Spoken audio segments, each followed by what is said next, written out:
dito sa aming probinsya. Ipapakita ko po sa inyo mga ka-TH.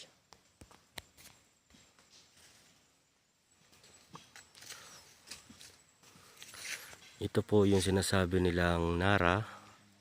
Mga ka-TH, kaya po ganyan yung nara na yan nahukay na po kasi yung ilalim niya. Nagbaka sakali sila na kung may laman o wala.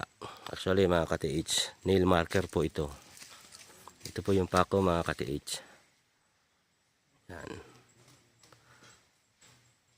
Kung ating susumahin mga ka-TH, yung pako po na yan, dito nakaturo po yan mga ka-TH.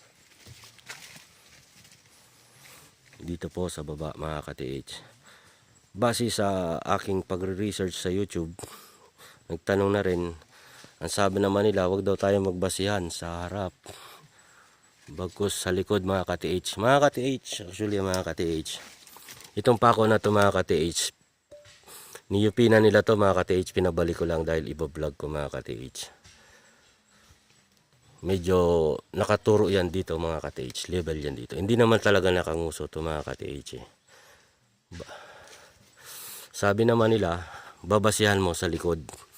Actually mga ka-TH, kung sa pako natin babasihan, wala siyang makikitang boulder sa baba. Ilog po yan mga ka-TH, dire-diretso yan mula sa taas. Ilog. Ngayon mga ka-TH, ang ginawa na nagsubok dito mag-treasure, hinukay nila yung ilalim.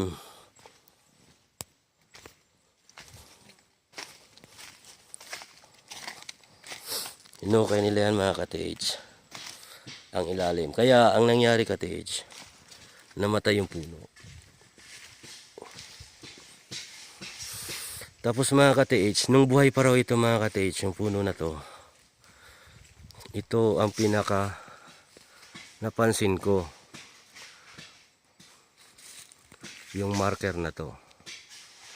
Arrow siya mga ka-TH, pero ito, pakiramdam ko mga ka-TH ay ukit siya. Pero yung arrow na yung mga ka-TH, siyempre, nung maliit pa siguro yung puno na to, kung didiretsuhin ko, dito siya papunta mga ka-TH. Yung boulder na yon. Yung boulder na yon. Mamaya ka-TH, lalapitan natin yon kung ano ba yung disenyo ng batong yan. Diyan siya nakaturo. Yung arrow na yan. Kung sisilipin ko rin mga ka-TH kung saan yung pako, yung likod niya, doon din siya tatama mga ka-TH. Sinearch ko na rin yung area para makita ko yung mga coordinate marker. Mga ka-TH, lalapitan ko po yung area.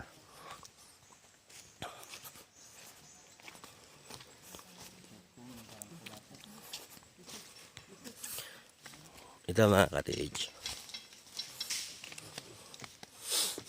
Pansinin niyo po. Mga ka-TH, kung titingnan niyo po, courting heart po yung bato.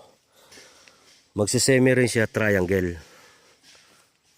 Yan mga ka-TH. Kung titingnan natin yung isang nara sa pinagpakuan, yun po mga ka-TH. Yan, yung yan.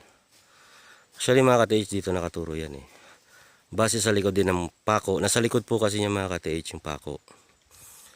Ngayon po mga ka-TH, yung kasamahan natin naghingi ng tulong. So ang ginawa natin mga ka-TH, naghukay po sila dito sa ilalim. Sa harapan ng big heart. Yan po. Actually nung nahukay nila, nagbigay ng marker dito mga ka-TH. Ito yung bato.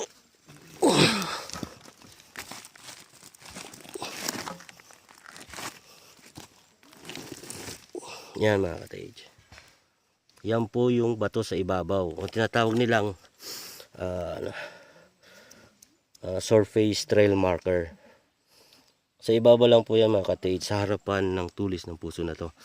Ngayon mga ka-TH, nung umakyat ako dito, napansin ko yung hugis paa na to mga ka-TH.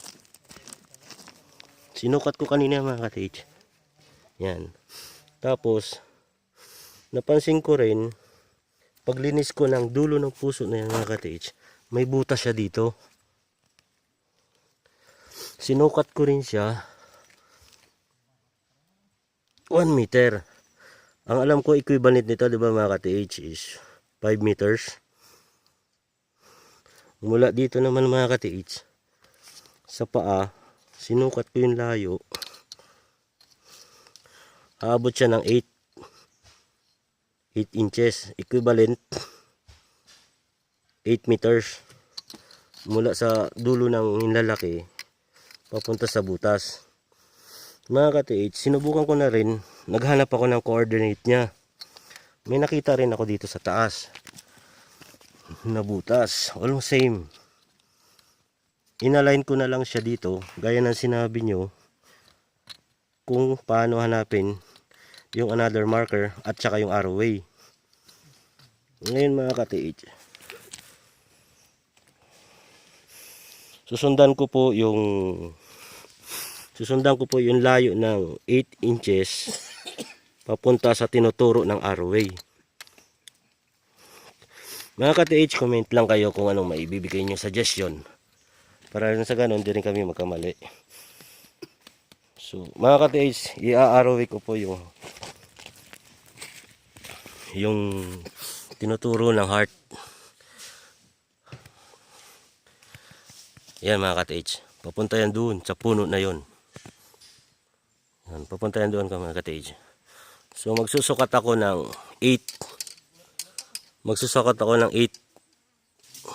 meters mula dito sa big heart na tinuturo niya.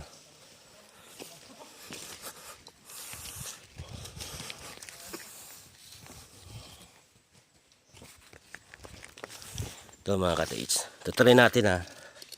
Gaya ng sinabi nyo, mula dito sa dulo ng footprint hanggang sa butas is 8 meters, 8 inches, equivalent ng 8 meters. Sukatin natin mga ka-TH. Hanggang dito lang ito mga ka-TH, ang 1 meter. Sobra kasi ito eh. Yan, sukatin. 1, 2, 3, 4, 5, 6, 7,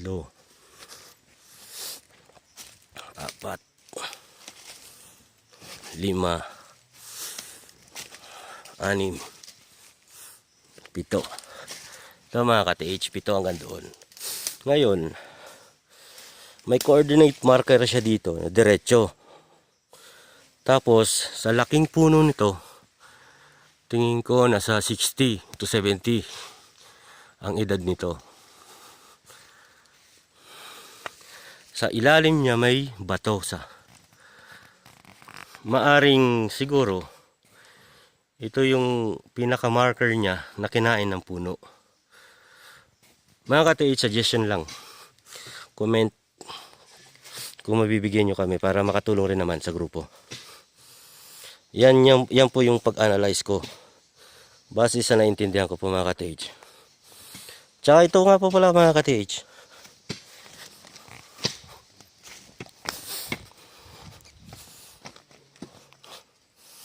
ito mga ka-TH, yung Y na to parehong-pareho rin dito. Yung angulo nito same rin sa angulo nito. Dito lang to mga ka-TH nakuha. Sa ibabaw lang na to.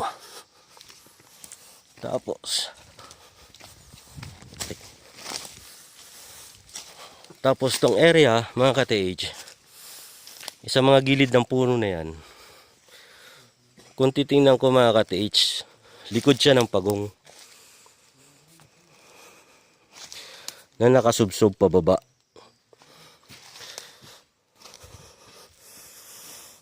Na ito yung puwetan niya. Hindi ko alam kung B ba ito or W.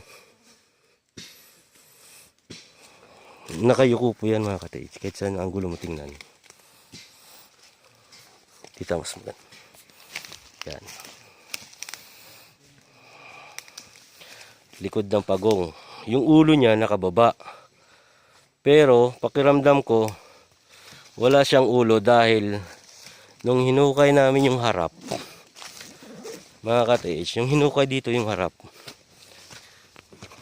may napansin kami sa ilalim na parang ulo.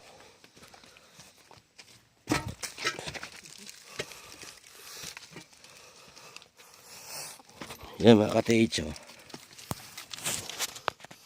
Parang ulo. Yun, feeling ko ito yung ulo ng pagong eh. Malinis oh.